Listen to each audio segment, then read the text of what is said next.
Good morning, everyone. It's me, and I'm back. It's your girl, Shay Johnson, here with another Speak Up and Speak Out live. You are now watching the live takeover with Shay Johnson. Let's see here. Today should be really, really good. Whoa, don't want that. But today should be really, really good. The topic is actually mental health. We've tapped on, meaning USA Fibroid Centers, we've tapped on mental health, but I think we should go more in depth into it.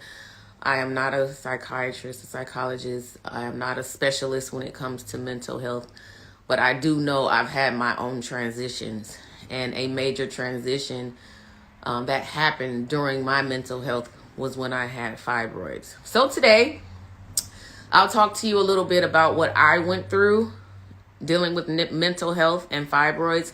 And I've actually talked to a couple people, a couple specialists who specialize in mental health, who will go live with me because, of course, I do these pop-up moments, the speak up and speak up. Speak up and speak out. Live takeovers with Shay. So we'll have a couple professionals come in to kind of enlighten you and give you more information on the importance of mental health and how to control that. Now, with my mental health, when it came to fibroids, I will admit I literally went into a state of depression. I pulled back from family. I pulled back from friends. I was very much so a loner.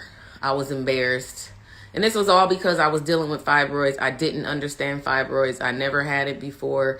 I never knew anybody that had it. I wasn't even aware that 80% of all women will have some type of case of fibroids. It was just I was uneducated.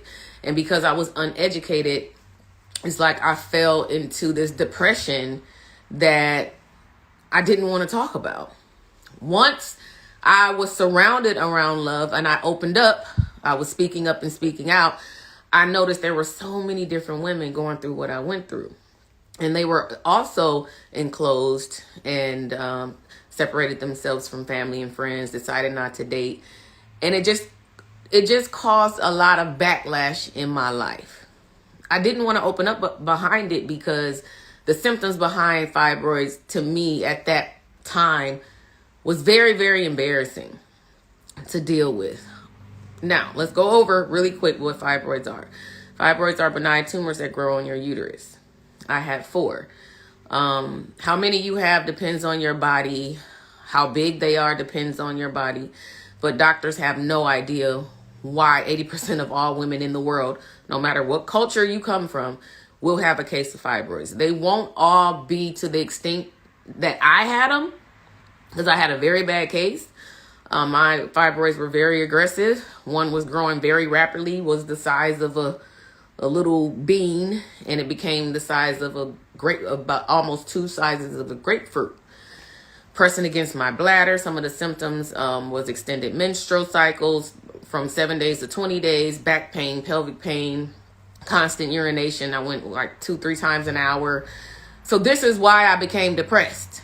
This is why I didn't go out in public and I just cut everybody off, which that is not the way to go. You do not have to suffer in silence. So this is why I'm an ambassador for USA Fibroid Centers, and I find different topics to speak on when it comes to fibroids. And of course, today's topic is mental health.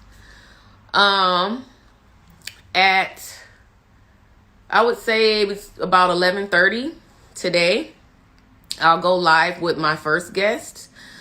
After 11:30, I have another guest coming on around 2:30, another one at 5:30, and they're all influential.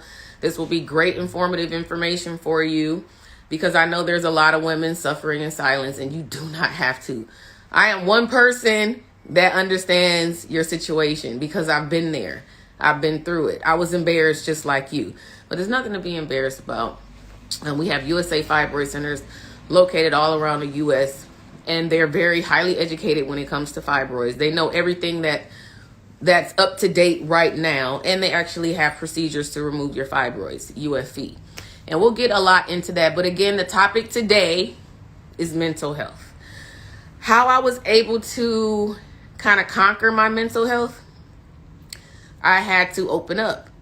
I was around people that also had fibroids. There was a lot of information that I was informed about after I had my myomectomy. Yes, I had a myomectomy. I was unaware of my symptoms, so I had two options of myomectomy and hysterectomy. I chose the myomectomy, which till this day I regret. You do have symptoms. I have symptoms after my myomectomy, and there were things that the doctor didn't tell me about. UFE was not an option for me. It could have been if they mentioned it, but they did not mention it.